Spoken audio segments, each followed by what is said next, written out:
Hello friends, आज हम लोग प्रधानमंत्री ने जो पांडुलिपि संरक्षण के भारत ज्ञान भारतम पोर्टल लॉन्च किया था 2025-26 में इस मिशन की घोषणा की गई थी। और इसका उद्देश्य क्या था कि जो हाथ से लिखी पांडुलिपियाँ हैं उनका दस्तावेजीकरण और संरक्षण किया जाए।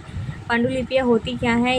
ये कम से कम 75 साल पुरानी होनी चाहिए, प्लस कागज़, वृक्ष की छाल, कपड़ा, धातु, ताड़पत्र या किसी अन्य सामग्री पर हस्त लिखित होनी चाहिए, यानी कि हाथ से ही लिखी होनी चाहिए। और इनका वैज्ञानिक, ऐतिहासिक या कलात्मक महत्व भी होना चाहिए। और लिथोग्राफ और मुद्रित पांडुलिपियाँ नहीं माने जाएंगे। लिथोग्राफ मतलब पत्थर पे लिखी हुई, और मुद्रित यानी कि प्रिंटिंग की हुई जो पांडुलिपियाँ हैं वो नहीं मानी जाएंगी पांडुलिपि में। फिर आता है इसमें कई भाषाएं जैसे ब्राह्मणी, कुषाण, गौड़ी, लेप्चा, मैथिली आदि की भाषाओं में भी हैं। ये 80 प्राचीन लिपियों में लिखी गई हैं।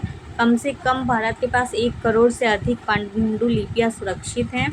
और इनमें जो भाषा सबसे ज़्यादा प्रयोग की गई है उसमें 75% संस्कृत का है और 25% क्षेत्रीय भाषा में लिखी गई हैं। इनका महत्व क्या होगा? इससे मानव गतिविधियों के साक्ष्य प्रदान होंगे। ज्ञान, विज्ञान, शिक्षा के प्रति पूर्वज को जो समर्पण है उसको दर्शाती है। इससे कोई भी व्यक्ति अगर रिसर्च करना चाहे तो उसे एक ही जगह पे मिल जाएगी सारी जानकारी, और वो अच्छे से रिसर्च कर सकता है।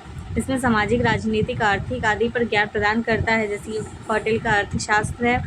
और इनके संरक्षण के लिए शुरू की गई जो पहले है राष्ट्रीय पांडुलिपि मिशन, इसे पर्यटन और संस्कृति मंत्रालय द्वारा पांडुलिपियों का पता लगाने और संरक्षित करने के लिए 2003 में लॉन्च किया गया था।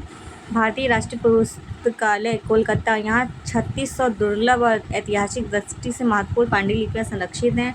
एशियाटिक सोसाइटी ऑफ बंगाल, इसे 1784 में सर विलियम जोन्स द्वारा स्थापित किया गया था। यह प्राचीन पांडुलिपियों के डिजिटलीकरण का कार्य करती है।